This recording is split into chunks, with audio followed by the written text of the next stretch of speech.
Yeah, crack a cold one open, guys. Yeah, that music just makes you want to dance every time. I said it the last stream. That's Dude, how it works over it's here. so soothing. Like I want to go to I sleep know. to that. Me Honestly. too. Me too. Well, obviously, guys, you notice I have another voice in the room. My good friend Jacob Hubbard, also a fellow YouTube cinephile like me. How you doing, my friend? Doing wonderful on this great Sunday night, just enjoying the air is getting cooler, so you know what that means. It's time for like the good Yep. old Oscar season, but Halloween season, I agree with you, will always be in my blood because horror is the best. Yes. Yes, yeah. Everything started to simmer down with the spooky season, but you know what? That's what we're here to talk today. We have our top 10 scary movies list. Now, this is honestly, it's going to be subjective. Honestly, everybody's list will be different for sure, and this is no exception. This will probably be the most non-parallel list and like most like debatable lists I think that we'll ever put together on one of these streams. But hey, if you guys are new to my channel, definitely smash that subscribe button as well as that thumbs up. This channel is on the way to 1,000. I just hit 800 somehow. You guys are freaking awesome. I've left a link to Jacob's channel down in the description box. Let's help him get to that point too. Yeah. But we already got some people in the chat here. Of course, you have Luke Ponto. I always see you here. What's up, buddy? Hey, Luke. He just watched Eternals, which is very polarizing film between Jacob and I. That's for sure. Both of us loves the second half, but man, his his video's blowing up though. That's for sure. I'll take it. He'll take it. He'll take it. Luke's favorite horror film of all time is Hellraiser. Just bearing the lead right there. That's a good one. I say he had us review both of them. Me and you both did a review, and he definitely gave both of us the shout out to do it. So thank you, Luke. And I really enjoyed watching that movie. Yeah, it was actually my first ever time watching Hellraiser. Like, I knew who Pinhead was. I know I just saw my boy The Miz like play Pinhead on Dancing with the Stars. So I'm just like, yeah, Hellraiser's fun. Good for the occasion. How's it going, my friend? He said his favorite horror movie is The Shining. Personally, yeah. You think it's gonna be on either one of our lists? I have no idea. I don't know. I mean, I would guess though. What's up, Adrian? How you doing tonight, buddy? We're here to talk some scary movies the whole way through. But dude, you know how countdowns work. Jacob's the guest. He's going to be going first. But how difficult was this list to make? Okay, so if you've known me or you know me, horror has always been my favorite genre, like of all time. There's no question. I could take a horror movie over a drama. I could take a horror movie over a superhero movie. Horror movies to me are the best type of genre because the first thing of all, it's a genre that has so many different personalities. You have gore hound, you have ghost, you have zombies, vampires, like monsters, like you have so many different subjectives and everything. Comedy, which again, I try to stay away from the comedy doing this list, which was hard, but overall, when I say this 10, when I say this 10 after this video is over, this is my personal 10 as of today. It could change tomorrow. It could change in a year from now. But in this very moment, I feel very comfortable saying this is my 10. But again, it changes all the time. Yeah, mine change all the time as well. And that's a really great point that you made about not trying to include comedy on this list so much. Ooh, dude. As someone who loves Shaun of the Dead, as someone who wanted to put Shaun of the Dead on this list so badly, I couldn't because like you don't really get scared by Shaun of the Dead necessarily. I mean, it's definitely gory and it's definitely brutal, but it's more so fun than nightmare inducing, if that makes sense. But I totally agree. Yeah. If Shaun of the Dead was on this list, it would be in the top 3. No top question. 3. top 3. Wow, bold statement. Dude, Shaun of the Dead, like it's almost a perfect film. Like it's a perfect movie. It really is. Honestly, Edgar Wright, I mean, we could gush about Edgar Wright on a whole other stream, honestly, just because his movies are so great. I did review Last Night in Soho. For anybody who missed it, that's something you can check out after we're done here. But Film Lover 134 says the best modern horror movies for me would be Hereditary and Get Out. Yeah. You might see that make an appearance on this list somewhere for sure, on either one of our lists. You definitely might. Yeah, for sure. I mean, we could talk about honorable mentions first if you wanted to, or we could save that for the end. But one of those is definitely going to be on my list. So, I definitely have a like one in my mind. So I'll just say one, then you say another. But the yeah. first one that comes to my mind, is the original. Is it 1992? Candyman. The original Candyman. Okay. All It right. never gets the credit it deserves as one of the most smartest horror films with a iconic slasher who's in the movie for probably less than 15 minutes. The original Candyman, I mean, wow. Like, give me Candyman over the original Friday the 13th. It's that good. Really? Oh, yeah. Wow. Oh, that's a hot take right there. I'm sure that's I going to give me Candyman. yeah, give me Candyman. I mean, honestly, Luke made a great point here. It's a toss up between Quiet Place 2 and Candyman for his favorite scary movie of the year. I personally loves the Candyman remake that came out back in August. I think Nia DaCosta did a great job with it, and Jacob is not happy with my hot take there. No. It's one of those movies I said people are going to love them. And I'm glad you did. I'm glad it made money. Like, I'm glad you liked it. But for me, I mean, hell, you're the reason why I saw the movie that this year, the Lighthouse. That's my favorite horror movie of the year, probably. The Lighthouse is a great one. Yeah, The Lighthouse is great. I think that's an honorable mention for me too.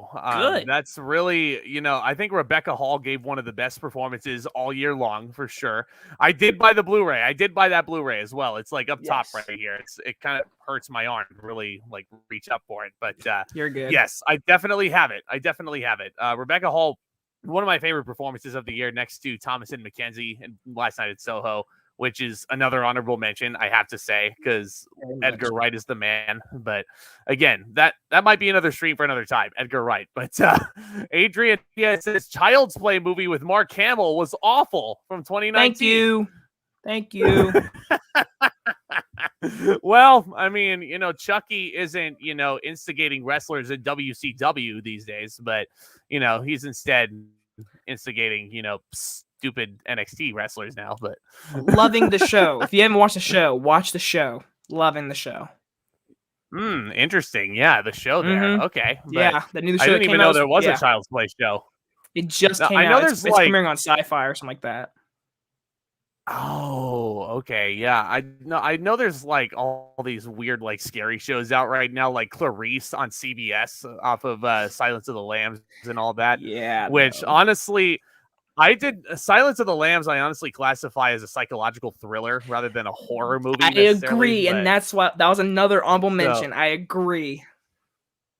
Yeah, if I could put Silence of the Lambs on this list, it's probably top 5 for me, easy, just because it really gets under your skin. But that's not what we're here to talk about. Of course, I mean, we're here to talk about all these movies and much, much more. But we're going to get right down to the nitty gritty. You all know how this works. Jacob is the guest, so he is going to go first. Top 10 hot takes only. What is it? Number 10 is the 19 or 2020 ruined me? I think it's 2019. 2019, The Lighthouse. Oh my God. Why didn't I not put that on my list? It's one of those movies. When I saw it in theaters, I went to a very tiny theater to go see it. It was an old room. It was the perfect room to watch that movie in. The black and white, the cinematography, the performances by William Dafoe and Robert Pattinson. We just talked about psychological thrillers. This movie is psychological and just horror and just the imagery and just the surroundings, the music. So weird. Oh my God. It's so weird, but it's so good. It really is. It really is. I love the aspect ratios in there. That's a movie that I really think turned Robert Pattinson's career all the way around. 100%. And now he's going to be Batman next year. So you got to credit Robert Eggers with bringing him back into the limelight, as well as the Safdie brothers with Good Time and all that. But, Willem Dafoe, one of the best supporting actor performances I saw in 2019. The Lighthouse, great film. Somehow that one was one that slipped my mind. When I was putting my list together, I was like, damn. That is why this list is so hard. There's so many. There's so many damn horror films to pick from, I know. The Lighthouse, it's in black and white. It's set in the late 1800s in New England. So it's a great film. It's so like claustrophobic as well. And like, if you watch it in a small room in a small theater, I think it gets even better. Like there's certain movies. I agree. Yeah, there's certain movies like, The Lighthouse. The Hateful Eight is another great example, even though it's not a scary movie. But that's how I watched Hateful Eight for the first time, was in one of my old movie theater facilities' smallest auditoriums, and I was like, man, this is like, it really gives you that feeling of feeling trapped with these people, But and you almost feel like you're going insane with them. And Luke says, "You like my cooking?"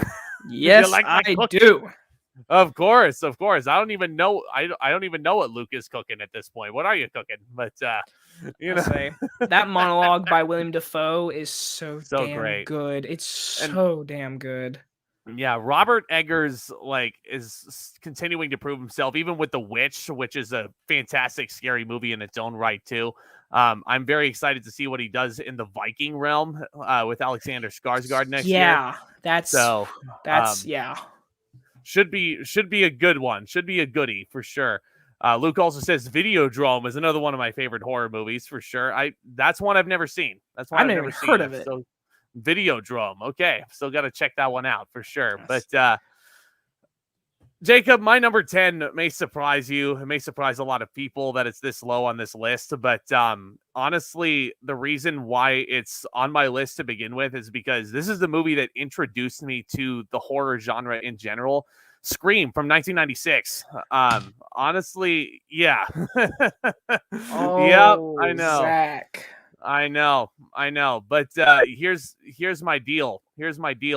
My dad, if he's watching the replay or if he's watching this live, shout out to my dad, because he was putting together all these scary movie nights at my house growing up. And Scream was the first one of those movie nights. I remember it quite vividly. The whole family sat down, we watched it all together, and I was just mesmerized, and it opened up my eyes to a whole new genre. Wes Craven deserves all the credit in the world for that. So, yes, thank you to Scream. Thank you to, the shocking reveal that Drew Barrymore, the biggest star in the movie, was killed off right at the beginning. Like, so fantastic. So great. And the plot twist at the end, so awesome. Yeah, rest in peace, Wes Craven, to Van Life Plus movies in the comments. Scream is excellent. Yeah. Scream is amazing. It'll be talked about again. Spoiler alert.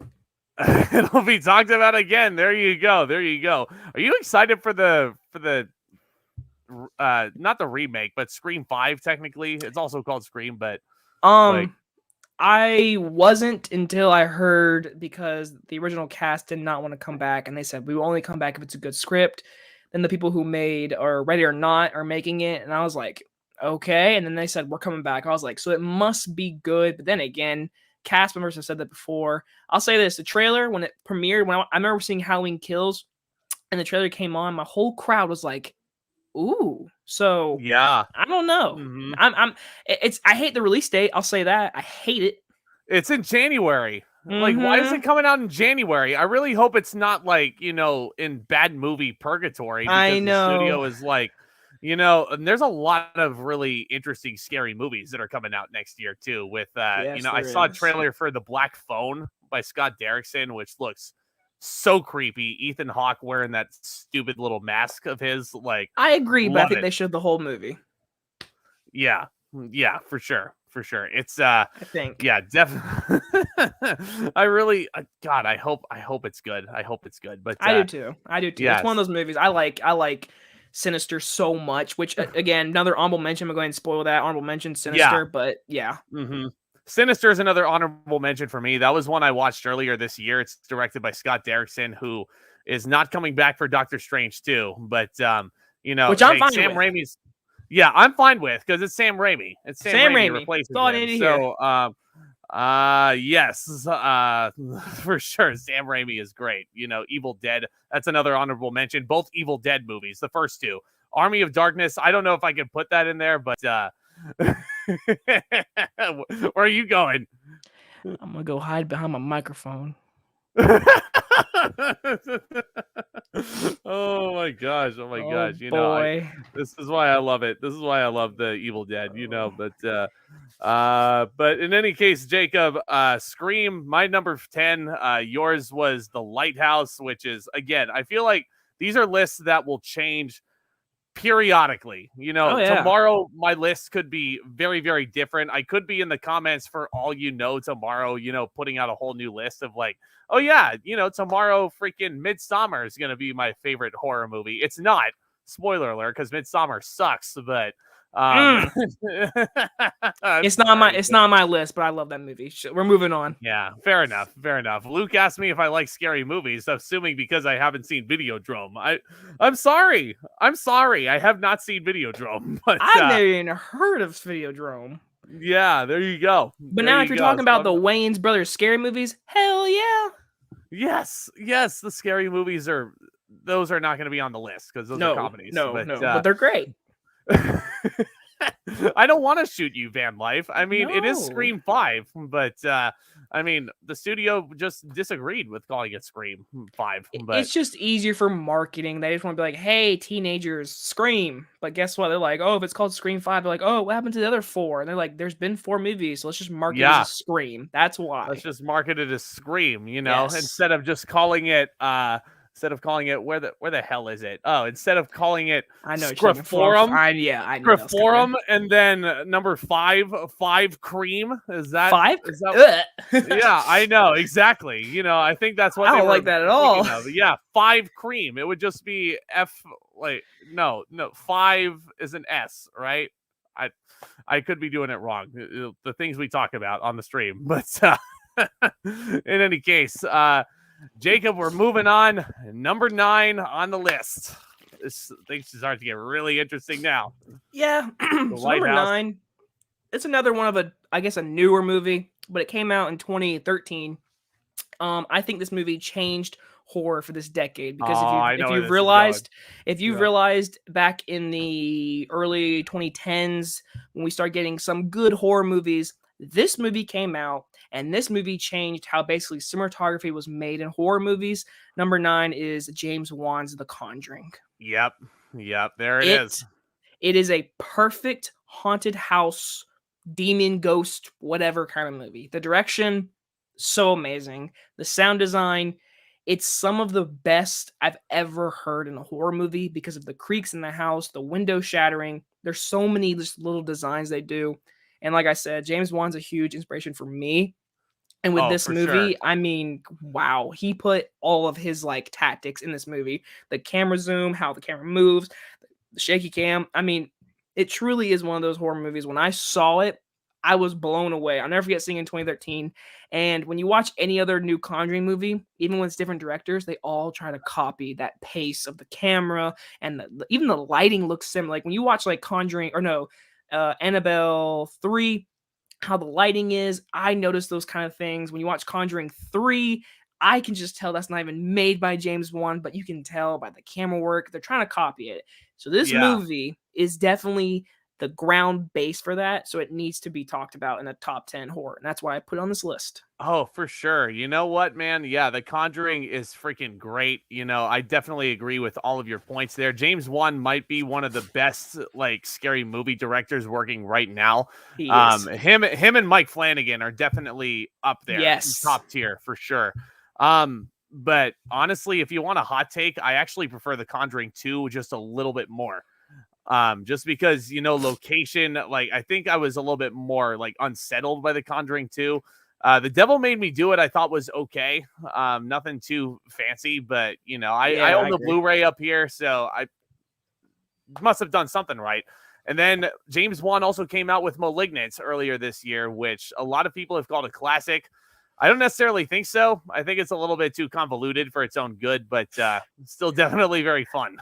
I love how crazy that movie is. I love it. It's bonkers, isn't it? Oh, it's fucked up. Oh my God. Yeah. Well, I mean, if you look up Malignant in the dictionary, choosing that for a title, you can assume how fucked up it's going to be for sure. 100%. 100%. Malignant basically means it's like cancer on the body. It just is killing you. Yes. Inside. That little. No spoilers, but yeah. It's a different kind of monster movie, that's for sure. But James Wan definitely got to give props where it's due. Luke says the clap scene in The Conjuring always scares me. I know which one Yes. you're talking about. I know which one you're Yes. talking Oh about my for sure. gosh. I'll never forget seeing that trailer for the first time in like 2012. And I was like, man, this movie looks good. And everyone was copying the famous like Yeah. Oh, for sure, for sure. There'll be instances where, a certain sound will creep people out, which brings me to my number 9. This is also a fairly recent film. I have vivid memories going back to the movie theater to see this bad boy. This was right before I left that job a few years ago. We used to have employee screenings the night before. After closing, it was like at midnight, middle of the summer of 2018. I I know got the it's going. chance. I got the chance to watch Ari Aster's Hereditary early on, and it's pretty low on my list. But you know what? In the long run, it's on my damn list. Everybody get a grip. But this was honestly such a masterclass in scary movie filmmaking. And then Ari Aster went and ruined his image by being so arrogant about Midsommar. But in any case, Hereditary, there are so many little scenes. I don't want to go ahead and spoil everything about Hereditary, but the beheading sequence is one that I will just never, ever forget. And little Millie Shapiro, who is actually famous for originating the role of Matilda on Broadway based off the Roald Dahl book. I don't know if anybody knew that. Fun fact, little I didn't connection. know that. Yeah, the more you know. Millie Shapiro was Matilda on Broadway originally. So I think that might have been how she was discovered, but I think this was her first role on a feature film. And she freaking knocked it out of the park. Alex Wolff from the Naked Brothers Band, so great. And Toni Collette, how was she not nominated for an Oscar? I don't know how the movie was nominated for Best Picture.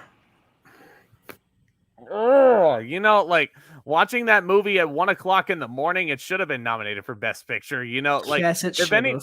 Honestly, ever since I watched the movie the first time, I have vowed to myself that I was never going to watch it at the night in the evening ever again. It always has to be light out when I watch Hereditary. I'm just weird that way, but that's why it's on my list. I have so many vivid memories of it, and it's just so damn well made. It's way better than Midsommar. I'm sorry if that pisses off anybody who's watching this, but it's awkward when you think the Wicker Man did this better, the bear suit. So I just don't want to comment. He likes Midsommar. That's fine. I love that movie. It's totally fine, man. I mean, there were a lot of people yeah. in my theater when I watched it who were just weirded out by it, and now Dude, my crowd laughed during the sex scene. Oh yeah, for sure. It wasn't like because it was funny. It was like uncomfortable. Like, yeah, is this supposed to happen? Like, not if they're getting the point across, but here's a hot take from Luke. He prefers Malignant over The Conjuring. Whoa. Okay. So let's talk about this. They're so different. Yeah. But entertainment-wise, I could see that argument. Style-wise, Malignant has everything Conjuring does to like a 2 times max. So I understand all that. For me, I prefer the Demon Ghost House over, I don't want to spoil it, the cancer thing. Yes. The jiggy. Yeah, the little monster that was growing on her. Yeah. So. Okay, yeah, we're just gonna flat out say it. Spoiler for Malignant. It's on the back of her fucking head. This little monster with teeth and like fucking sorcerer's stone shit. Yes, that's what I thought of when I first saw it. I was like, this is Harry Potter. She's just Professor Quirrell. It's just a tragic tale, That's all it is. All she needs is a little stutter. She was like, well, all you need, yeah. Like, that's all she needed. Then she would have been Harry Potter. She just needed a stutter. Yeah, that was all. Van Life Malignant was so unapologetic. I thought it was great suit. Nice to see James Wan back to what he does best. Screw Aquaman is what he says.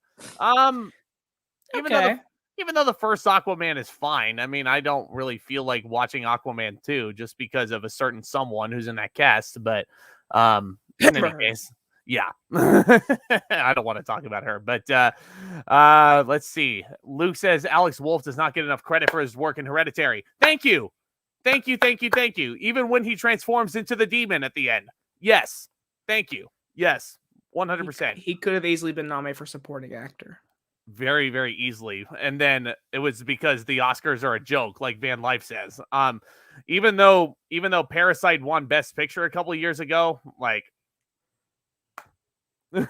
Last year, I don't even want to talk about last year. I don't want to talk about last year's. even though they got the Best Director winner right with Chloe Zhao, but Yeah, in they any did. case, I'll give her that. Conjuring is more pure horror. Malignant is gory horror. Both excellent. Yeah, you know that. 100% agree. Yeah, it's very two different movies. You're so right, Jacob. It's like comparing apples and oranges almost. They're It is. still both It's very different. they're still both great to take in, obviously, but it's going to be a very different experience. Oranges obviously taste much different than apples, so it's you can't really compare the two. But here we go, number 8, getting back to it. Number 8. So number 8's this one's a movie that probably is in a lot of top 5 for people's. I still very much love this movie. Number 8 is the 1982 The Thing. John Carpenter's The Thing. Oh, okay. This is a beautifully shot movie, and those prosthetics and those animatronics and the makeup.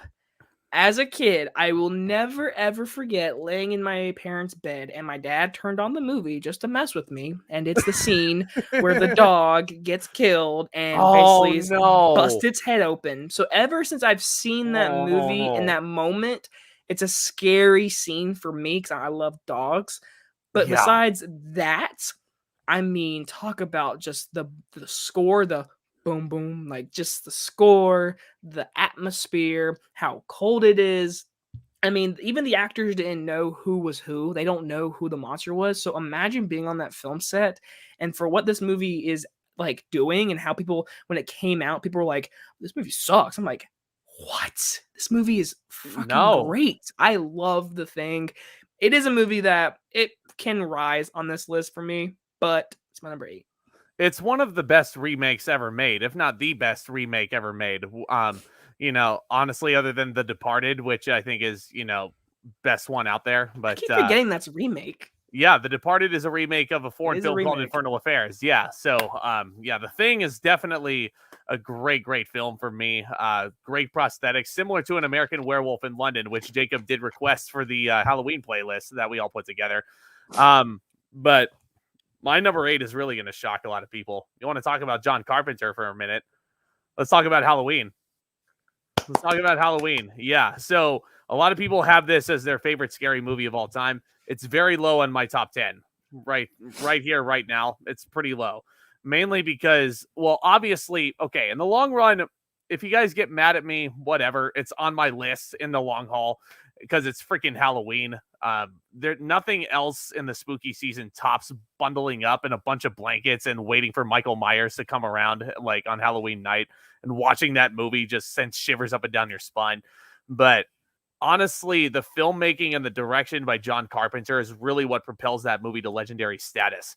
And shoestring budget, I mentioned it in my review, but $300,000 is what it took to make Halloween back in 1978, which is considerably low, even for back in the day. There's movies out there like freaking Paranormal Activity, which are made for, even less than that. But honestly, what they were able to accomplish was they changed the culture of how scary movies are made. That's just the God honest truth. In the late 70s, scary movies were a lost art. And I think John Carpenter really should be credited for changing the game. Plus, he also composed his own score without really knowing how to write music also. That theme song, like... You can't beat it. No, he has said in interviews he cannot write a note to save his damn life. So it's just remarkable what he was able to pull off. Like, just love it. Love it so much. I'll say what I gotta say about that. I mean, it's classic because it's classic because of Michael Myers. Me and you both said this in our review. The acting is horrible. I will not argue about it. I'm sorry. Yeah, the performances are bad. And Michael. But I'll say this. It's not even my top 10, but I'm glad that you put Halloween in here. Halloween is a classic, and it deserves to be in a list. It's not in mine. Oh, absolutely. But Michael Yeah. Myers, I mean, the definition of the figure, the horror figure. I mean, Michael Myers, man, he's top 3. The unkillable, undead zombie like horror movie serial killer who's I don't not want really to a zombie. spoil Halloween Kills, but how does this man just not die? How does he not go down? Like, what will it take to put him away? You know, it's like the thing every pro wrestling commentator says about every big scary character, like Kane. What does it take to put this man down? You know, like one of those things. I don't know what it is, but cool. Yeah. Luke says the credit that Halloween gets, Black Christmas should get. Yes, it does, because Black Christmas came out, but even before Texas Chainsaw, so it's one of those movies that no one ever talks about. But Black Christmas, the original one, I that movie is fucked up, and it never gets the talking that it deserves. So Luke, I'm glad you pointed that out, and that's definitely a movie I'd want to consider reviewing next Halloween, honestly, because that movie never gets credit. No, that's a good idea. Yeah, I'll think about that one for sure. It's next Halloween is still a long ways away. I'm still recovering. You know, I'm getting ready for Thanksgiving over here. But Van Life says he hasn't seen Kills yet. There's a lot of death. It's in the title. Michael kills people. Michael kills people in various ways, various methods. He also does not think Halloween aged very well. I can definitely see where you're coming from, mainly because of the acting. Lindsay, why are you doing this? Shut this dog up, Lindsay. I could quote her all the time. She's so bad. Bless her heart. I think the movie aged well in certain like cinematography and music wise. I'll say this. I don't even think the original Michael Myers has the best Halloween mask, if you ask me. So that's what actually doesn't age well for me. But I could see that. I mean, it's not in my top 10, but it is a movie that needs to be talked about. I was not going to leave this stream without saying the word Michael Myers or Halloween. So of course, yeah. So that's why I'm guessing you're glad I brought it up when I said 100%. John Carpenter. Yeah, so 100%. 2 John Carpenters in our number 8 spot. The Thing for Jacob, Halloween for myself. But Perfect. That's a really, really great point about Michael Myers' mask. Also, I think that's something that the new trilogy is going to have over these original films. Is the mask looks so much better. He looks so much better. It looks so much scarier.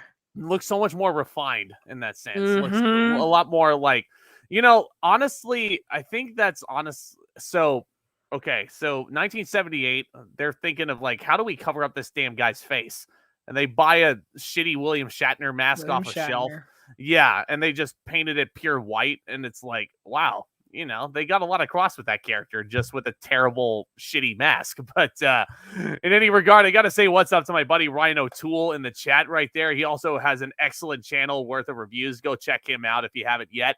But we're just talking scary movies. We've had our number 10 through number 8 up to this point. And Jacob is about to reveal his number 7. What do you got? Before I do, I just want to throw out another honorable mention because again, this is another one of those I keep forgetting. I want to throw out 2014's It Follows. I just want to throw that out there. I'm so glad you did. That movie is the best rainy. I've said it every time I mention in my videos. I say it. It's the best rainy day movie I've ever watched. It is a perfect rainy day. So I just want to throw that out there. It Follows. If I would have thought about that one might have snuck in, but okay. Yeah, number 7. It Follows is great. Yeah, no, sorry to cut you off, but like It Follows. I gotta give the credit where it's due because you put it so greatly. And it was one of the better films of 2014 and a stacked list of quality in 2014, mind you. But that was Whiplash year, wasn't it? Yep, Whiplash and Birdman and Nightcrawler. Birdman, fuck yeah. So 2014 was stacked. But anyway, here we are, number 7. Yes, number 7. All right, so the number one reason why I put this movie on this list, the number one reason, it might not be like my favorite horror movie of all time, which again, it's on my top 10 because of one big reason. This movie scared me as a kid. This is the movie when I saw the new one back in 2017, or I don't even remember when it came out. But when this original movie came out back in 2002, it terrifies me. Every time I see a picture of this movie, it gives me little goosebumps. Every time I walk out of the movie theater. I'll say, you trying to guess it before I say it? Yeah, no, I'm trying to think back. Yeah, Pretty sure it's 2002. I'm like pretty sure. 2002, The Ring. oh my god. Yes. This Please. movie Get it. scared me. Like, this was the movie. Whenever people mention nightmare trauma, childhood stuff, I mean, you might think about certain like SpongeBob episodes and stuff like that. No, I was that kid that snuck in, and like I say it in my reviews all the time. When I was little, I literally would go in my living room and like go on HBO and like try to find probably, not horror movies, but I would find The Ring. And I remember watching that movie, and I'll never like I think I'll be honest, I think I peed my pants as a kid when I watched it. Oh no. Oh no. It was a movie that like scared me, Oh, dude. It scared me. The Grudge, it's such a it's not as good as this movie, because The Ring is actually, I reviewed it a couple years ago. It's really well made, well acted. Everything's yes. really good about it. But Samara, give me her over The Grudge, because The Grudge creeped me out when I was a kid, but The Ring, it fucked me up. Yeah. Yeah, for sure. Gore Verbinski directed that one of his better ones, that not named Pirates of the Caribbean. If this was a top 11 list, I honestly think I would put The Ring at number 11 just so I could have it here. But so creepy, and there's so many, like, at my day job, like, we have to put together like a haunted house and all that stuff. But there was a scene one year that was taken right out of The Ring. Little girl, like, crap all over her face in a bedroom, like crawling out of a TV, and there's like strobe lights going on. It was the coolest thing. Makes my knees shake. Like, yeah, The Ring will never make you want to pop in a blank VHS tape ever again. No, it did. As a kid, my mom told me we had a blank VHS tape. It was like some kids movie, but it had nothing on it. So when she put it in, I screamed. I was like, please, dude. The Ring, I'm telling you, The Ring messed me up. Yeah. I don't think I watched The Ring until I was like in my college years, but good for you.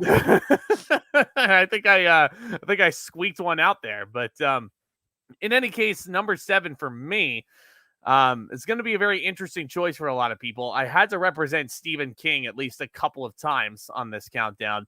But my number 7 is actually going to be It Chapter 1.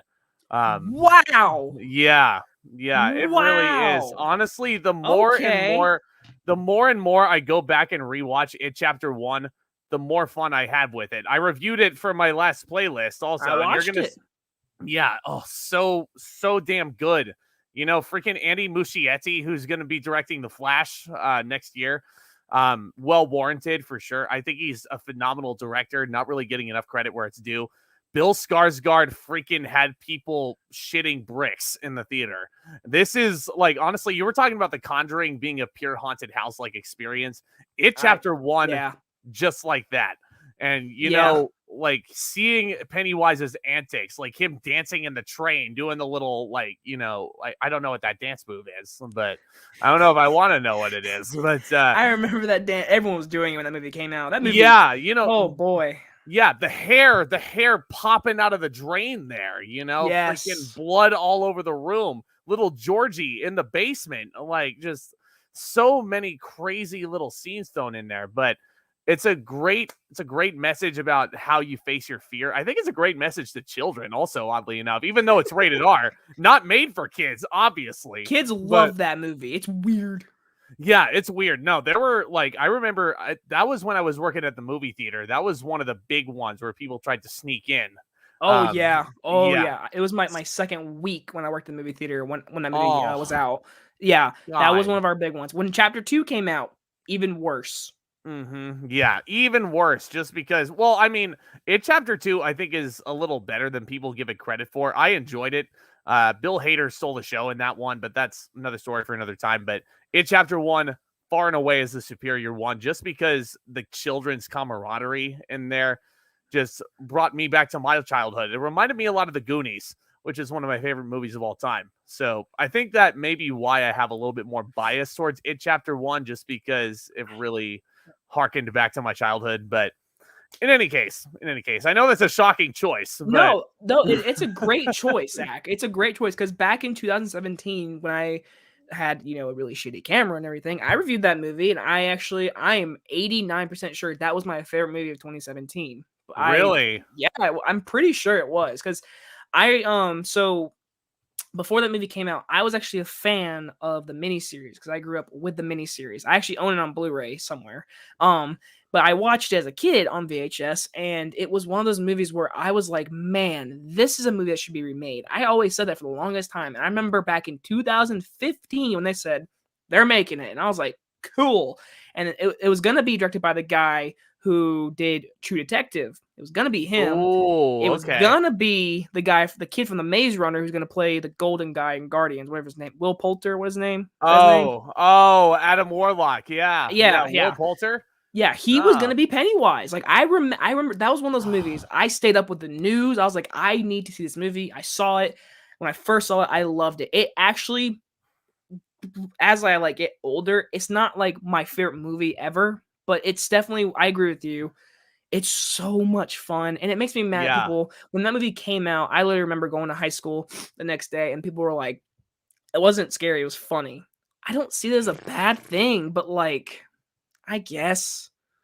I think that was just those people trying to be like, oh, yeah, I'm cool because I survived a scary movie. I know, right? No disrespect, obviously, but like, everybody has different experiences with it. But I got to say what's up to Seth Sterner in the chat. Also has a great YouTube channel of his own. Go check him out. How you doing, buddy?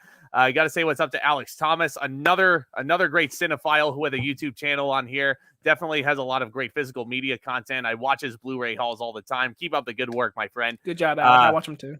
Oh, yeah, for sure, for sure. Luke says, every time I watch The Ring, I always feel like I need to hide under my blanket. Yes. I do. Yes. I need to hide under my whole goddamn bed. I need to lift up my floorboards, and I need to just go underneath, my actual bedroom, Like, that's what I need to do. It's a scary movie. I mean, it's scary because of one scene, but like the whole movie's icky and really well made, but the scene we all know and love is terrifying. Fucking little girl pushing the crawling out of a television, poltergeist style. You can't beat it. Can't beat it. That's shit. I know. That's honorable mention. Honorable mention on Poltergeist. The original, not the remake. The original. Yeah, because screw the remake. Yeah, Poltergeist is great. Craig T. Nelson, can't beat him. God about Poltergeist. It's okay. Hey, you said it earlier, Jacob. There were way too many movies to put on this list. There's too many. We could do like a top 50, honestly, but we could. Like, I think that might be another stream. But Luke says Pennywise is a creepy bastard. He's right. He is. Where is the lie? Where is the lie? Where is the lie? He may or may not be not incorrect, but Alex says it is like a Nightmare on Elm Street mixed with the Goonies. Interesting little analogy there. Yeah, I don't know. I think, again, I feel like it's comparing apples and oranges to that Nightmare on Elm Street, but it's a totally different one. Honorable mention, by the way, Nightmare on Elm Street. It's not on my top 10. It's also not on my top 10. But yeah, so there you go. Van Life says it's classic King. Lots of similar themes with Stand By Me, which is one of 100% my favorite Stephen King adaptations right there. One of them, for sure. Definitely. Van Life also says the miniseries of It aged like milk. Jesus Christ. It did. Jesus Christ. But hey, I don't care if it aged like milk. I mean milk, yeah. If it aged like milk, then the cow, which is Tim Curry, is still amazing. Oh yeah. Oh, totally. That was a weird analogy. I don't know why I did that. Well, I mean, at least it's not Tim Curry and Rocky Horror Picture Show or anything like that. Even though I love Rocky Horror, I will go to any live show of Rocky Horror any time of the day. So, here we are though, number 6. All right, number 6. So, he kind of stole mine, the bastard Zack. But number 6 is Hereditary. Oh, okay. All right, there it is. It is. Wow. I mean, like Zach said, when I left that movie theater, so I didn't see it at a midnight or thing. I just saw it on a Thursday night, 7 o'clock kind of thing. I drove home scared and I felt icky. and I never forget that feeling. It was one of those movies where like it stuck with me. I still think about that movie. It comes on Showtime Yeah, every once in a while this past few weeks, and the direction is so good. The it direction really is is. so good. I mean, there's not a frame that's bad. There's not one No, frame. not one. Not And one. the performances, like you already said, Toni Collette, give her the Yeah. Oscar. Don't nominate her. Give her the Just Oscar. just like give her an Oscar for her work. And that's pretty much what it boils down to.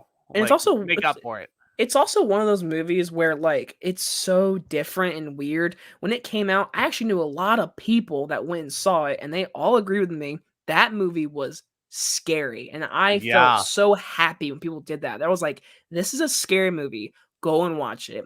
And Mhm. I saw it like twice in theaters. I have seen it in the daylight. I've seen it Yeah. many times.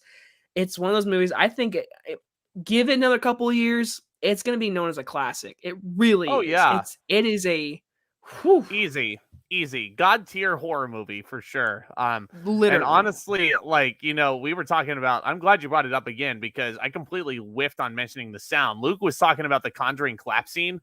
Like every one of my coworkers at my movie theater for my last for my last month working there, we were just clicking our tongues at each other just to try and freak each other out. It was fun, but it We always left we me on edge. we were told we had to stand in the theater sometimes because there was like one night where we had like 50 people and they were like, whoa, that movie had 50 people. We actually had to stand in there because people kept making the clicking noise. We had to walk up to them and tell them to shush. Oh boy. Oh boy. I had to tell someone, can you please not click? I've never had to deal with that. I've never had to deal with that much, but I've got some stories, but that's definitely another conversation. there you go. There you go. Luke is asking where was the best director nomination for Ari Aster for Hereditary? Where was it? Where was it, Academy? It didn't get Grow nominated for anything. Grow some cojones, will you? Honor some scary movies for once, not Silence of the Lambs, but not named Silence of the Lambs. Rather, it's a great film. But Alex, hey, thank you, man. Congrats on 800 subs. That means the world. That means the world, man. But okay, my number 6. You mentioned It Chapter 1 was your favorite movie of 2017. I'll do you one better. Get Out. Yeah. It's not on my list, but go ahead. Yeah. So Jordan Peele, when I figured out that Jordan Peele was directing a movie, I was like, the guy from the YouTube comedy duo is doing a scary movie. There's no way that this can turn out any good. There's absolutely no way. But then I walked into that theater and I freaking was blown away more times than I can count. Jordan Peele has proven himself to be a scary movie master, along with Us a couple years after that, which is another honorable mention. But that one's more of a fun, scary movie than anything. Get Out is socially relevant. I mean, even today in 2021, with all this horrible, like, racist stuff, derogatory comments everywhere going on, like, it's an important movie for everybody to watch still. It will unsettle you, and you will stand up and cheer by the end of it. And it is, like, even though I said it's a scary movie, it is funny still. Jordan Peele knows when to put the comedy in there. Like, the final line of the movie, I don't want to spoil anything, but it's Lil Rel, and he's like, I'm TS motherfucking A. Consider the situation fucking handled. Classic. Instant classic. Daniel Kaluuya, great freaking actor. Great actor. Well-deserved Oscar win last year, but, this was the role that put him on the map. And, like, I had no idea he was British until after I saw him in an interview. I was like, that is a damn good American accent he has there. He is. But, so good. I cannot praise Get Out more. Go watch it. Go watch it. I would love to see any more scary movies that Jordan Peele is doing. Nope is coming out next summer. I'm there day one. So, yeah. That's got Steven Yeun, doesn't it? I believe so. Yeah. Daniel Kaluuya and Steven Yeun and Kiki Palmer, I want to say. Nice. Interesting cast. I'm there. Yeah, dude, you remember when Kiki Palmer was like a little kid in Aquila and the Spelling Bee? Yeah. Like one of my favorite movies as a kid. And now here she is doing a scary movie. So I'm old. Freaking, yeah. Talking to a guy who's turning 25 next month. So you look 18, Zach. Shut up. I look 18. Yeah. getting there. I'm getting there. But yo, we're halfway through, guys. If you haven't already, what the heck are you waiting for? Smash that subscribe button as hard as you possibly can. Go to Jacob's channel and smash that subscribe button as well. But here we are, top 5 hot takes only. Jacob, what do you got? I mean, listen, it's been 50 minutes of me and you both saying, "Oh shoot, I forgot that one. Oh shoot, we forgot that one." I know. I don't care what the next 5 are. These 5 are hard, and any day of the week they could be my favorite. I'm sorry, Yeah. any of these movies are, but number 5, I'm gonna go with the one that inspires me every time I watch it: the 1981, the original Evil Dead. Sam Raimi's original Evil Dead. That's why you were like, oh, I'm just not gonna say anything. I'm not gonna say anything. No, I say Okay. this is a movie that I want to make. I said this in my review last year when I did the horror or Halloween specials, because this movie was made dirt cheap. They found an actual abandoned cabin in the woods, and then Sam Raimi said, "Hey, college friend Bruce Campbell, you just want to come make a movie with me?" Sure. Right. Who would have known they would have made probably one of the most inspirational horror movies of all time, with the makeup, the camera work, the demons. I mean, the first movie in particular is my favorite, which is apparently a hot take because everyone loves the second one, which I respect. I just like the first one because it's way more inspiration than me, because it's literally a movie they literally made with like $2. And I was like, this movie is amazing. I love it. It was in theaters. It was in theaters like 2 weeks ago, and I was on a shift. I stood there for like 10 minutes. People were looking for me. I was like, sorry, I'm watching Evil Dead. That movie on the big screen. It's cheesy. It's one of those movies people say like, oh, it's so dated. You're right. I don't care. That movie is awesome. Yeah, for sure. And I will admit, I'll hold my hand up. I'm one of those people that thinks the second Evil Dead is better, but I respect it. I definitely see where you're coming from, and it's surely spawned a whole new cult following. That is the definition of a cult classic. Like, if you look that up on Urban Dictionary, chances are you'll see a poster for Evil Dead on the original Evil Dead next to that definition. But definitely a cult classic if I ever saw one. And it actually did spawn a musical as well, which is very fun in its own right. And I have seen that live. So it's a lot of fun. I had no idea, and I'm an Evil Dead fan. I watched Ash vs. Evil Dead. I didn't know there was a musical. Yeah, there's a song that Ash and Scotty sing literally called "What the Fuck Was That?" after one of them is killed. That sounds familiar, but honestly, I want to watch that now. I'll have to send you some of those songs because it's really funny. Linda makes puns from the basement, which is the funniest thing ever. Like, it's just so great. So great. But gotta love Evil Dead. Von Life says the remake was decent too. I was about to say it. You stole it. Yeah, the remake is solid.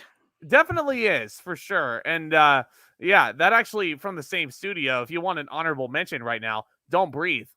Don't Breathe. That's a great one. I very much enjoy Don't Breathe, but it's not my favorite. Freaking squirm in your pants though. The sequel is very unnecessary. The more and more I think about that sequel, the more upset I get. On a total side note, though, for Don't Breathe 2, just wondering, Zach, did you buy it? No. Okay. No. Because at my Best Buy, they only available on 4K. So I was like, damn it, I guess I'm gonna buy it on 4K. But I bought the second one. I did.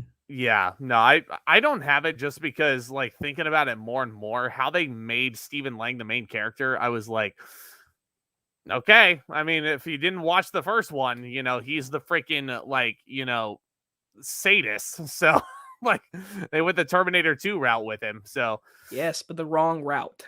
Yes. Yeah, they definitely went the wrong route. But Don't Breathe 2 is fun enough in its own right if you're just looking at it from a pure action standpoint. Story-wise, it kind of rubs me the wrong way. I'm in the same boat as my buddy Larry now. So, but getting back to it, Von Life says the first Don't Breathe was great. The sequel is a waste of time. Jesus. Yeah. I mean, get it though. I get it. Yeah, for sure. I definitely remember having fun watching it in the theater. But where were we? Number 5. Okay, I gotta remember which one mine was. Oh yes. Okay. My number 5, I told you I was not gonna, have Stephen King on here only one time. But this is one of my personal favorite Stephen King movies that's out there. It's one of the better made Stephen King adaptations that's out there. I went with Rob Reiner's Misery from 1990. Knew that you were gonna put that on this list. I knew it. You knew it. I love fucking Misery, dude. Okay, I gotta gush about freaking both of these performances. James Caan, freaking phenomenal, and I gotta give him props for taking that role because so many other A-list actors turned it down because they were like, "Oh, we're just gonna get overshadowed by this Kathy Bates unknown." Like, I mean, I can definitely like Kathy Bates won an Oscar off of it, and it's James Caan walked away with nothing, but like you gotta give James Caan credit where it's due because he was pretty much straddled to a wheelchair and straddled to a bed throughout the whole film. He's getting his ankles hobbled in one scene, which I still turn my head away at. I can't watch that hobbling scene straight on. It's just gruesome, but you got to give him props. You have to. It's so good. Kathy Bates, that Oscar she won in 1991 speaks for itself. If you don't believe me, just go watch this movie again just because she is phenomenal in Misery. Like how she's able to go from super nice nurse to obsessed super fan murderer. Like so good. And the ending, one of my favorite endings to any film you're going to see on this countdown, bar none. So that's why Misery is in my top 5. So I've never seen Misery.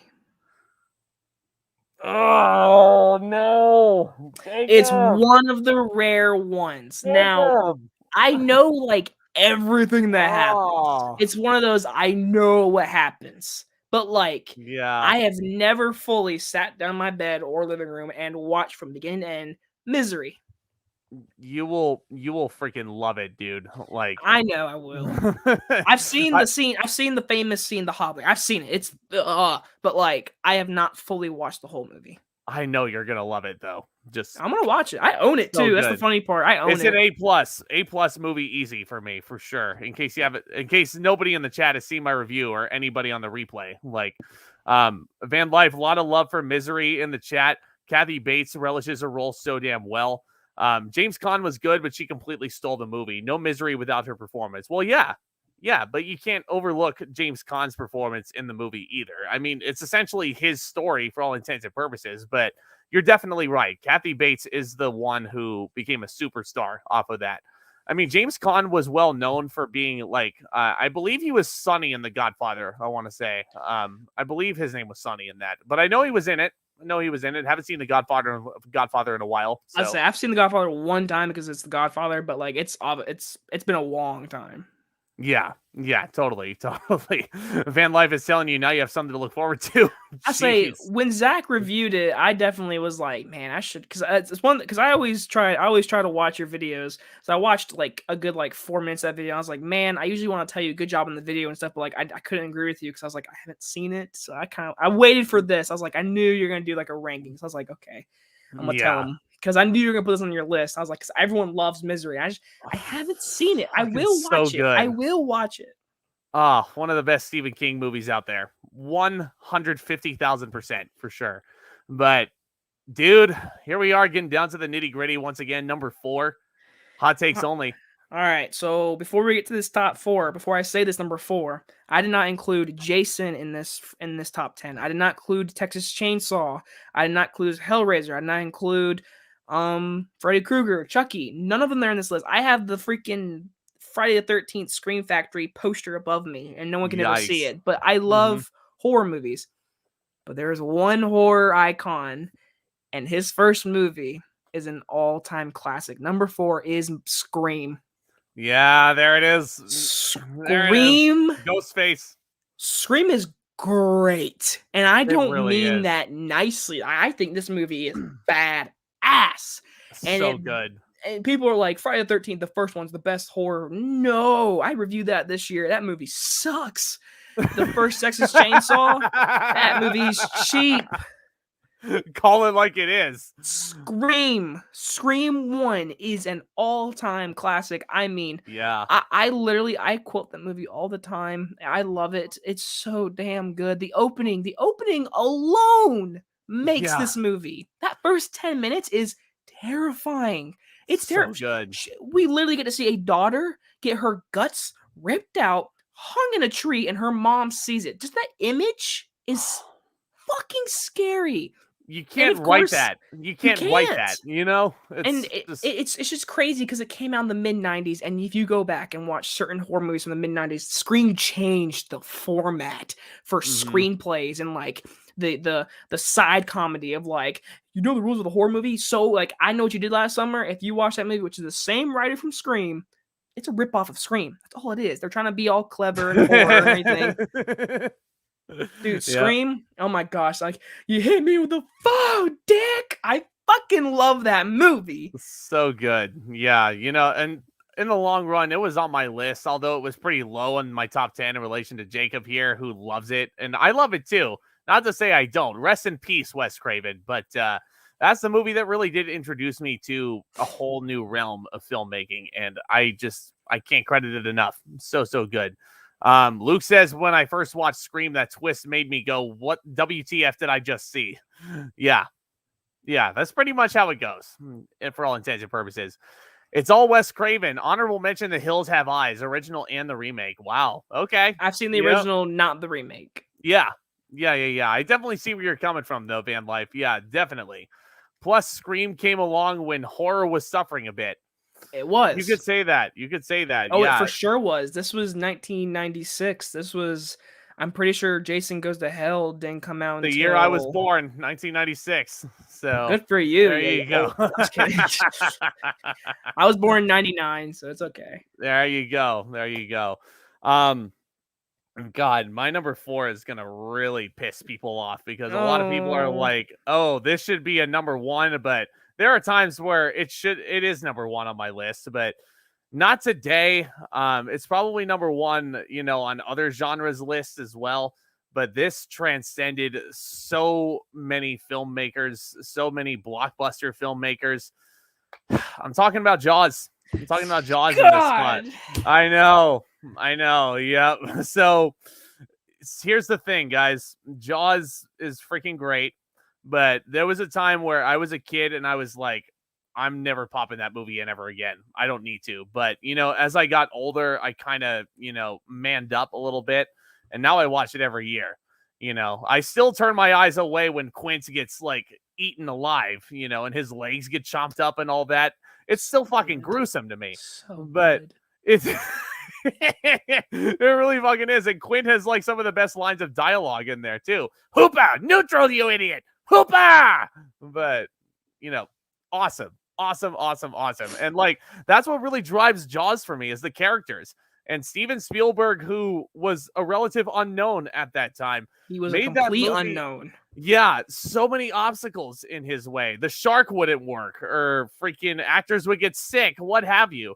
And that's something that I said in one of my early reviews when I was working with a shittier camera that was glitching everywhere. But like that's a film I may need to re-review at some point, you know, just I talking about it agree. more and more. But it's a fucking classic, man. I don't know what else to really tell you. Like the characters really drive it forward. It's a film that's still relevant with all this pandemic stuff going on. That mayor character, you can't help but be terrified of what he's doing too. Like, I don't think that really gets enough credit where it is. Like, he's like, oh yeah, you know, if a shark attack happens, who cares? This is the 4th of July. I'm gonna open up the beach anyway. And I'm like, Money. you're stupid. And a shark attack is exactly what happens. You know, he was asking for it. So definitely still socially relevant. And like the characters just sitting around talking, singing songs in the boat, sharing like scars and horror stories. It's so great. So great. Gotta love Jaws. It's the first blockbuster for a damn good reason, holding that distinction. Awesome. Awesome. Love it. Oh, Zach, I know. oh, just wait because Just wait. You'll be proud of my top 3, though. You'll see why. You'll see why. Yeah, yeah.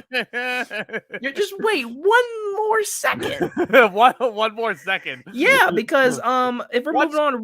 moving on pretty quick, my number 3 is actually Jaws. There we go. Yeah, let's just do it. Let's just get right down to it. Yeah, Then. because I was actually okay. So when Zack man. very nicely said, "Hey, buddy, we're gonna make a top 10 horror," and I was like, damn it, Zach, I knew this was coming because I know after Zach does a bunch of reviews, he usually ranks them. So I was like, he's going to ask me. I know he is. So I already thought about it. I was like, what horror movie do I need to put on this list? And then I thought about it. Because if I said Jurassic Park, everyone would be like, you're an idiot. Which give me just a brief moment. Jurassic Park has horror adjacents, but it's not a horror movie. It's so an when adventure. It's an adventure movie. It is. Yeah. So when I was making the list, I came down my top 3. I was like, I'm gonna put Jaws number 3 because I thought you weren't gonna think about it. I was gonna throw you for a loop, but you did. So I'm proud of you. It's a scary movie. It's a scary movie. Yes, I'm proud because you put it here. You stole every word I've already said. You just said. I'm just gonna repeat it. Steven Spielberg. Last year when the pandemic began, I said I'm gonna go and buy every Spielberg movie. I'm gonna review every single Spielberg movie. I did that last year. I reviewed all of his movies. And I'll never forget watching Jaws last year. I watched it 2 months ago in a drive-in. Jaws. I mean, it's truly this movie. Again, this is my list, but like, it should be number 1 in a lot of lists, and it should be listed that because Jaws is something that like Zack pinned it correctly. It's the first blockbuster, guys. They literally like this is it. Like this broke the blocks. This had lines out the door in 1975. Jaws is a classic. It is a there's nothing wrong with Jaws. And if someone's like, it's dated, I don't want to hear it. Jaws is perfect. Jaws is a classic. The poster is a classic. And the theme. Yes. Oh, when you hear the music, you know the movie. It's one of those themes. You hear it, you know it. It made people scared to go in the water. I remember doing that. I remember last year I did a review. I looked up like information and they did like actual tests, whatever. After this movie came out, the summer of 1976 or 75 or whenever, the beach's number lowered. It scared people that bad. Yeah. So Zach, I am so proud of you that you put it on this list because I was gonna throw you for a loop, like, oh Jaws, but no, you did it, and I'm proud. But it's my number 3, but it's your number 4, so it's right there. We're right next to each other, so I agree. Right there, right next to each other. But yeah, I mean, you said it best, man. I mean, Jaws is a movie I have to watch at least once a year for sure. Like, if you watch it at a drive-in, you're making me jealous. I want to go see it at a goddamn drive-in. Good. I don't think my local drive-in is showing Jaws right now. I might have to look that up. Like, it'd be a weird time to show Jaws at the drive-in in November. But the thing is, like, when you think about Jaws, it is a horror movie, 100%.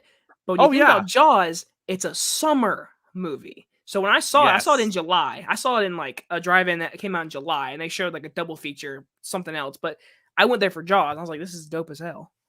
Yes. Oh man, it's so good. Yeah, take like one of your old vintage boom boxes and a bunch of snacks, and then you're set. You're set. It's the drive-in is an experience you can't beat for sure. It was my first time going. Really? Yeah. Really? Oh, dude, I love the drive-ins. It's a great time. They were showing like Black Panther and like something else. I was like, I want to watch like Jaws. Yeah. Oh, totally. Yeah. I might be going to see Eternals for a second time at the drive-in. I mean, I'm thinking about it, but there's been a lot of movies I've had to, like, even last year, like the drive-in was the only movie theater that was open. That's how I saw Promising Young Woman for the first time, was at a drive-in. That's how I saw Unhinged was at a drive-in with Russell Crowe. So it's a perfect place to watch Unhinged is at a drive-in. So it's a movie all about cars. So but here's the thing, getting back to the classics, my number 3, it's a movie that defined an era. A lot of people are convinced that it's the greatest horror movie ever made. There's a lot of people that are arguing for this movie. Psycho. I know that might piss off a lot of people as well, but you know what? Again, it's in my top 3 for a damn good reason. Alfred Hitchcock, may the man rest in peace, deserves so much credit for, master of suspense. Yes, 100%. And Psycho is not just a suspense movie. It's a horror movie for sure. Norman Bates is one of the most terrifying, he's not even an anti-hero. He's a for sure villain, but this is such a tragic story of a guy who is just shackled at home. And he gets to a point where he disguises himself as his mother and he goes and kills all the hotel goers. And like, he keeps murdering all the clients. Way to go, Mom. Way to go, Mom, for screwing over all the clients. But freaking love Psycho, the plot twist, like the image of Anthony Perkins in that dress and the smile he has on his face is just on another level. The only reason why Psycho is not number one is because I feel like Alfred Hitchcock was afraid back in 1960 that the audience would not get the plot twist. So there was a big old exposition dump right at the end where it pretty much explains everything. Like, I think if things were less more ambiguous, would have changed the game for sure in an even bigger way than it had. But Psycho was the first Halloween scary movie review that I ever did on this channel, and for damn good reason. It's a freaking classic. Can't put it over enough. So good. Definitely great. You said it perfectly, and it's funny because I'm taking online classes. I'm doing this like little film class, and it's kind of everyone in the class is very much like just doing it for credit class. But I actually enjoying it. And this week we're actually doing Alfred Hitchcock, and they told us, hey, choose an Alfred Hitchcock movie, and then basically come back and do like a discussion post. So I'm actually choosing Psycho, and like there you go. It's a good one. I would argue, Luke, that Psycho is his best film, and Vertigo is good for sure. It's definitely very good, but I think I even prefer freaking Rear Window over Vertigo, honestly. Like, it's an acquired taste for sure. I mean, there were a lot of elements of Vertigo that kind of bored me, honestly, up until the ending, but I say with a lot of his movies, a lot of people like they consider like Psycho, Vertigo, and Rear Window like all the top tier. They never talk about like Strangers on a Train. Never mention those movies. They never mention The Birds. Birds always gets left out. Birds is great. Oh, The Birds is great. Yeah. On that note, we should also mention Birdemic. Zack, leave. No, Zack. We're joking. Not mentioning the.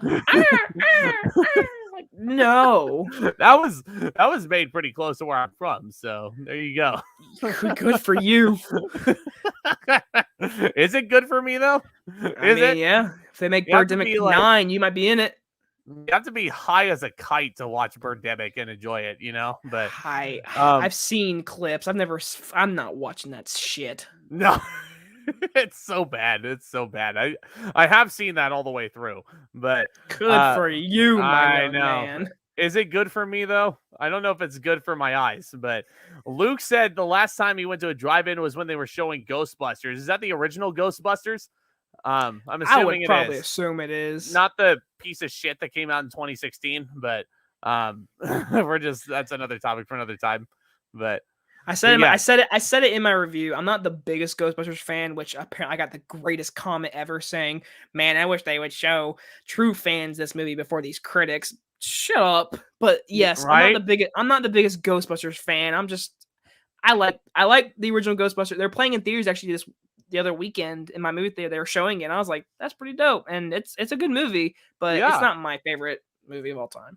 Yeah, no, and Ghostbusters, like, it's a fun, like, Halloween popcorn type movie, but it's not very necessarily like scary. You know what I mean? It's a fun movie for families. If you're wanting to introduce your kids to the scary movie genre, Ghostbusters is a good one for sure to introduce them to. Very early review, Ghostbusters Afterlife. Not gonna spoil it, obviously, but people will go watch it. Just gonna let you know. Yes. I've already seen it. It's good. Yes, go check out his review as well. Go show him some support. But Marcus in the chat, gotta say what's up to you, buddy. He's at work. Okay. I won't tell anybody. But Van Life also says the original Psycho is iconic, excellent film. It's just not very scary anymore. What? I mean, okay. I respect your opinion, but I don't agree. We gotta talk about this because Psycho is fucking terrifying. I mean, especially it's such an atmospheric, scary feeling. No, it's okay. It's okay. Did you watch Bates Motel, by the way, Jacob? I think it's one of the most underrated shows of all time. Thank you. It's so good.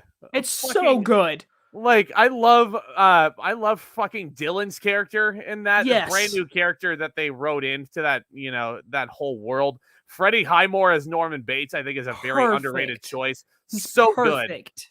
Good. So good. And, like, honestly, when I popped on the pilot on Netflix, because it was on the recommendation from a friend, And I saw it was, little Charlie Bucket from Tim Burton's shitty Willy Wonka remake. It was, I was like, okay, this kid has hit his growth spurt. His voice is deeper, so I got to get used to this. And he was fucking phenomenal. Like, I couldn't believe it, And Vera Farmiga, As I say, Vera Farmiga, don't even get me started. She was so good. She got robbed for Emmys every year. She was such a, oh God.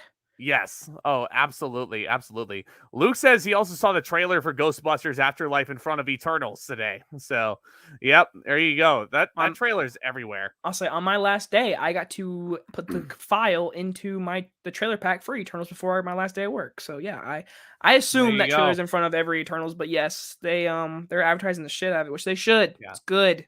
Thank you. Yeah, thank you for clarifying. It was the original Ghostbusters you saw, by the way. But I'm definitely looking forward to seeing Afterlife for sure. It's probably going to be on opening night when I see it. But it is a solid movie. Oh, thank you, Marcus. Thank you. You're gonna get your freaking head kicked in, is what this guy does. But yeah, AEW Full Gear this Saturday. I'm gonna be doing a review for that as well with my buddy Tomas, as always, Marcus. So, but getting back to this. Hot takes only.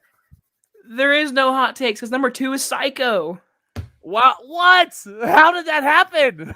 How does that happen? Listen, Psycho is the greatest film of all time, and you know what? It's oh my gosh. On certain, like I told you, this one number one. This one number one.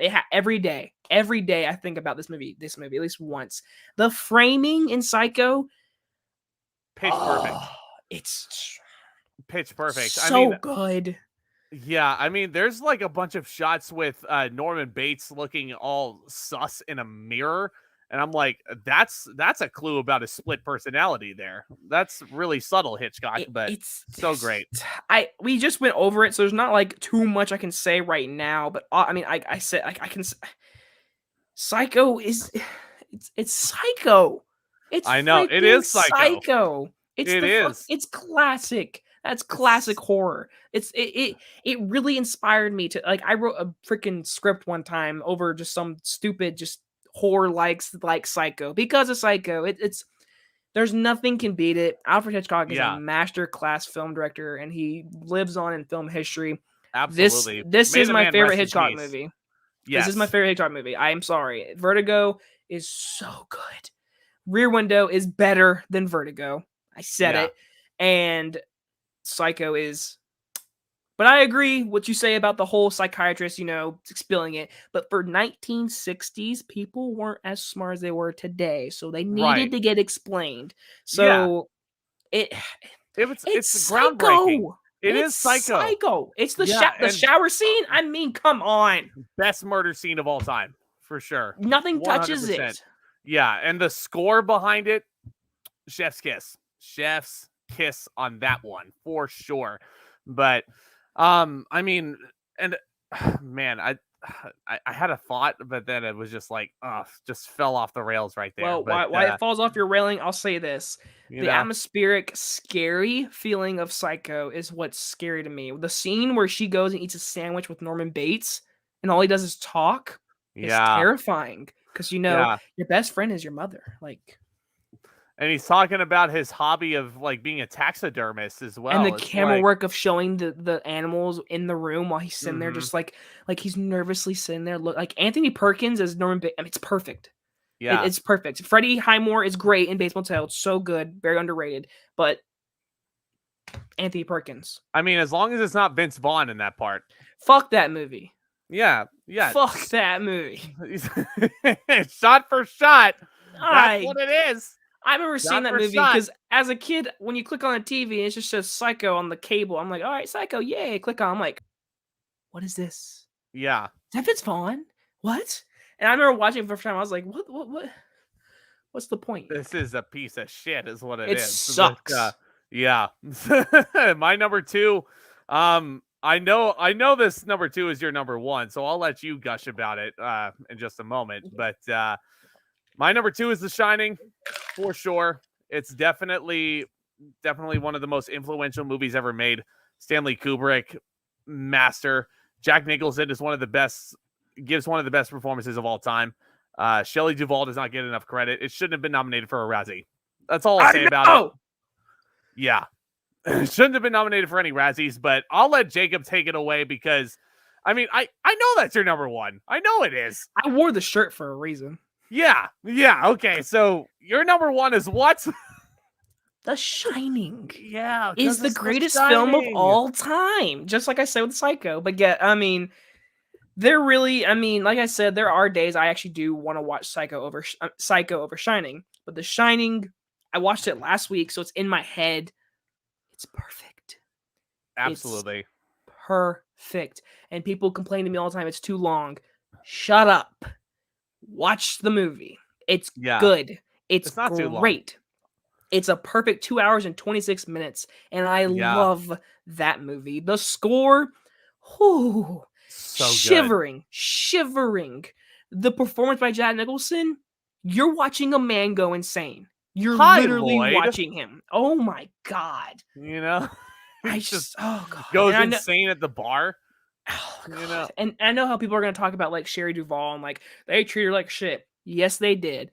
I agree. She should have not been treated like that. But her performance is so real. It's so good in this movie. But totally. I agree. It's horrible how she was treated.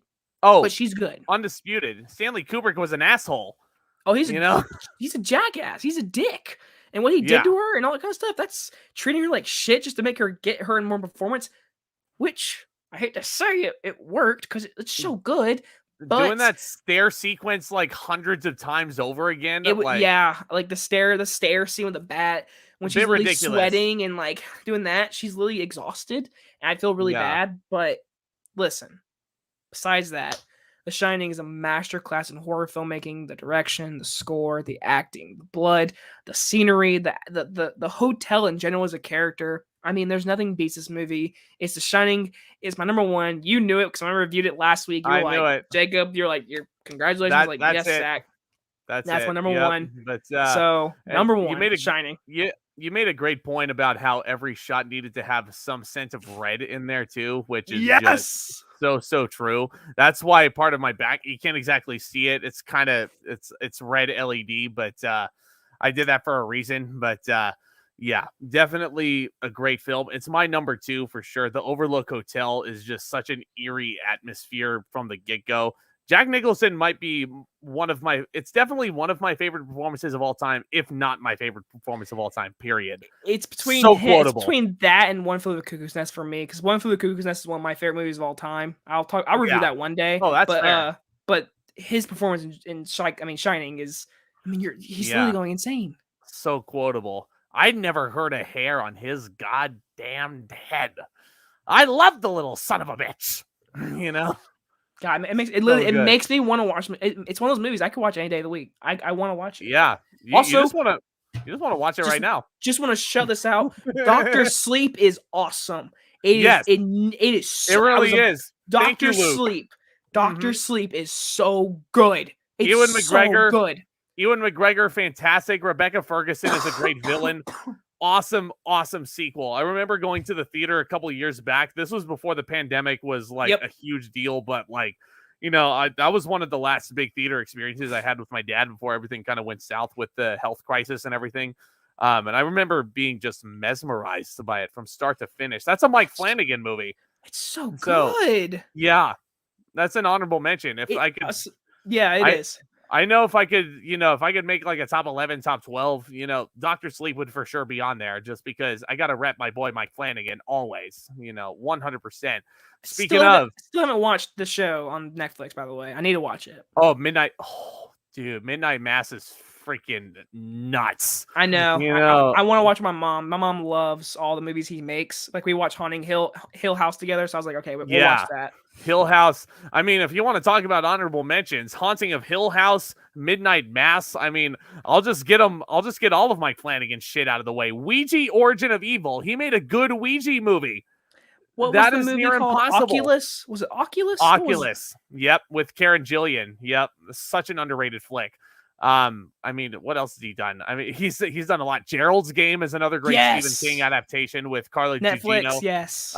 So good. Yeah, the guy the guy's a master. I'll watch anything he does. So, you I and actually don't know your number one, by the way. Just let you know, I yeah. have no idea. Oh, this is gonna be interesting then. But I gotta say, Luke is the biggest Ewan McGregor fan on YouTube. He said he should have been nominated for an Oscar for his performance in Doctor Sleep.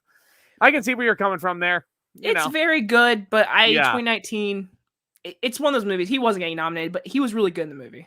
He wasn't going to beat Joaquin Phoenix for the Joker. There was just no way. That was that year. Yeah, no. No way. But my number one, you say you don't know what it is? I'm trying to think. I don't know. Well, this is a movie that years and years ago had people running out of the theaters screaming for their life. And it is still one of the scariest movies I've ever seen in my life. Hereditary is certainly up there, but like this takes the cake for sure, just because it is so grounded in reality. It's one of my top viewed videos on my channel, oddly enough. I'm talking about The Exorcist. Yeah. So The Exorcist is my number one. Just the idea of a possessed little girl, like it's honestly such an over-the-top idea, but director William Friedkin made it work. And just the vomiting scene by itself, that's a movie that they show on the big screen every Halloween season.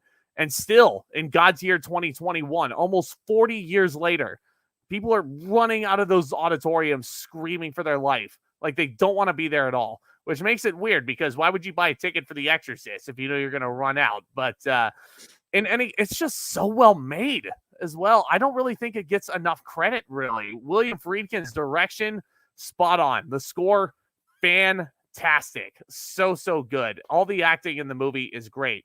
Regan McNeil, just, I love it. I love The Exorcist. Her face is the stuff of nightmares. And that final stair scene kills it. Always kills it. And Max von Sydow coming in as the priest, throwing the water on her. Nothing tops that for me. And just seeing her levitate up towards the ceiling and all that, and like the blank expression on her face. Get chills just thinking about it. I want to go watch The Exorcist again. But again, this is a list that will always shift one after the other. I can't gush about The Exorcist enough. It's so good. Go watch it if you haven't. And thank you everybody for making that one of my most viewed videos on the channel too. It's almost up to 1,000 hits somehow. I don't know how that happened, but in any case, so Van Life called it The Exorcist for sure. That's my favorite scary movie of all time. The Exorcist always scares Luke, and that's another film that makes you want to hide under your blanket. Yeah. Much like The Ring, that little girl ain't got shit on Regan McNeil. No way. And I respect it in that way, but for obviously me, it's different childhood. But like, yes, the definition of a creepy little girl is The Exorcist. Oh yeah, for sure. I think Gore Verbinski owes a debt of gratitude to The Exorcist, just because, like, if that movie didn't work, I don't think movies like The Ring would exist. You know what I mean? This is very much correct. So influential. It came out back in 1973, so it's almost 40 years old now, which is just crazy. You know what I mean? Like, it was nominated for like Best Actress, wasn't it? Didn't the mom get nominated for Best Actress? Yeah, I want to say it was also nominated for Best Picture, but I could be very wrong on that. I wanted to say that too, but I didn't want to be wrong. But I felt confident saying I'm gonna fact check this. If it wasn't nominated for Best Picture, I'm gonna be very upset.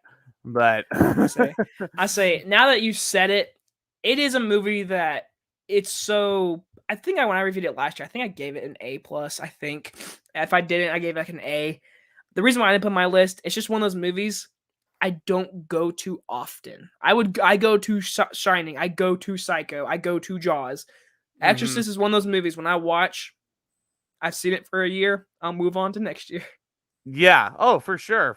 And Ellen, so it was nominated for Best Picture back in 1973, which is good on the Academy. Good on the Academy. Nice job. You got something right.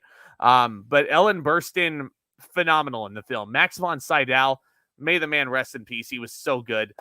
Lee J. Cobb as well. A lot of people forget that Lee J. Cobb was in The Exorcist. A lot of people remember him for 12 Angry Men.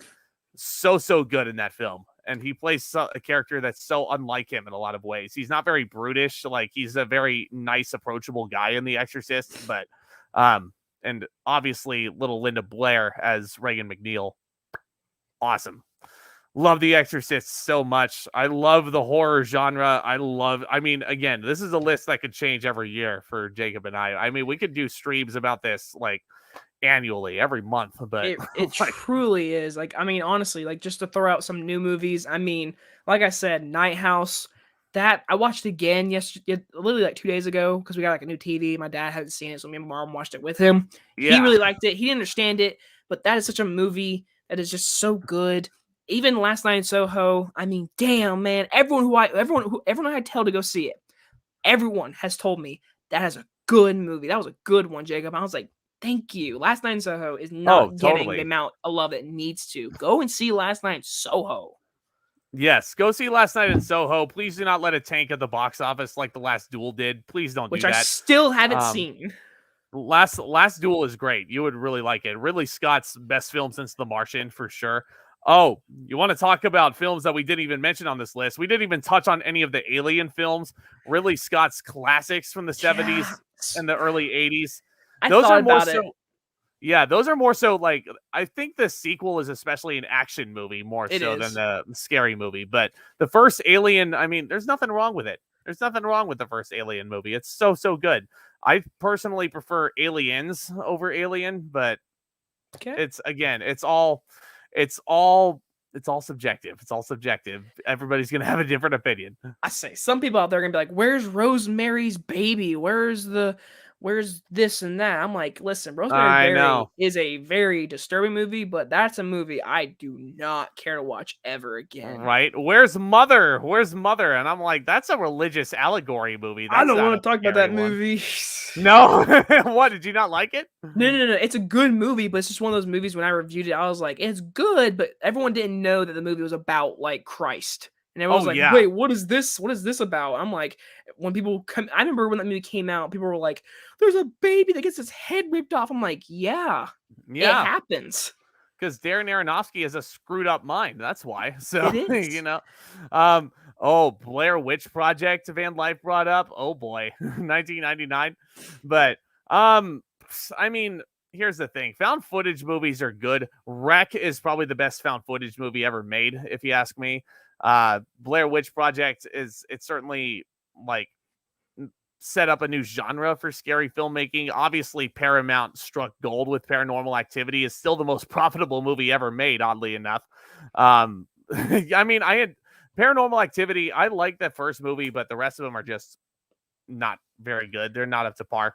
I say, and like Zack said, if we included comedies, then I'd be throwing in Gremlins, I'd be throwing in Shaun of the Dead, I'd be throwing in like a ton of like other movies. But with horror, I was thinking, what is scary? Because that's what people usually say. What's scary? Love Gremlins. Exactly. Yeah. Gremlins is great. Yeah, and like, if we were gonna include like thrillers, Silence of the Lambs would for sure be on my list. Absolutely. I mean, fucking Rear Window would find a way on its list too. It could. And even The Sixth Sense. I mean, we talked about Shyamalan. I know. I thought about that one too. Yeah, but The Sixth Sense is more of a thriller, not so much a scary movie. But in any sense, Jacob, it's always a pleasure to have you on, my friend. Where can the nice people watching this find you? Where can they follow you on social media? What are you up to next? So at this current moment, I am going to work on catching up with a bunch of just old movies. Not old movies, but the movies that come in the past month. So like Last Duel, I'm going to try to catch that before it comes out of theaters. I'm going to try to go watch. I got to do reviews for French Dispatch. I got to do one for Antlers. And I got to do one for Clifford. But it's all on my YouTube channel, which you can find at my name, Jacob Hubbard, Hubbard. And then you can find me on Twitter at Jacob_Hubby.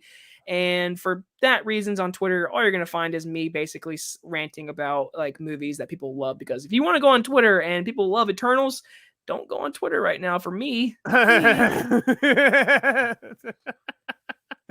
Man, you got anything else to say about Eternals? You know, you could just, I mean, listen, it's not a bad movie. It's just not a great movie. It's not. Yeah, no, I get you for sure. But yeah, definitely go check out his channel. It's great content. He's already got a review out for Ghostbusters Afterlife before like most people do on this medium, which is insane. Pretty awesome. there's so many people reaching out to him. They're like, "How did you get this early?" You know, and I'm like, yes, you don't understand how many people DM me or like, "Hey, how did you watch it?" I can't really tell you, but listen, I'll say this: I watched it. I fully watched it. I've seen it from beginning to end. I can tell you what happens, but I'm not going to because that's spoilers. Yeah, absolutely, for sure. And I can't wait to discuss Ghostbusters Afterlife with all of you beautiful people as well. I'm probably going to be seeing it opening night, November 18th. I need to catch up a little bit. I saw Red Notice earlier today. I saw it this morning. I got to catch an early screening of it. It's coming out on Netflix on Friday. I'm going to be watching Tick Tick Boom on Netflix, of course, and Clifford. Yeah. Are you excited to watch Clifford? Well, after you Ripping saying it Tick off like a Tick Boom, Band-Aid? after you said Tick Tick Boom, I was like, damn, that comes out very soon. I want to see that. And then you're like Yeah. Clifford. I'm like, I don't want Spider-Man can sing. Obviously, Yeah. yeah. Like, I never knew that. Like, I listened to one of his songs. I'm like, God damn, that guy can sing. I never knew that about Andrew Garfield. But Listen, knowing you, I know how much you love In the Heights, so I can already tell you're probably gonna love Tick Tick Boom. oh yeah, there's no doubting that for sure. As the big rent head that I am too, like, it's going to be up there. But guys, if you haven't already, smash that subscribe button. It would mean a ton. We're on the road to 1,000. Thank you so much for helping me reach 800. Do it. Yeah, and hit that thumbs up button as well if you enjoyed this stream. It's been an absolute blast to discuss things with Jacob. It's been a blast to discuss things with all of you. Those of you watching the replay, thank you so much.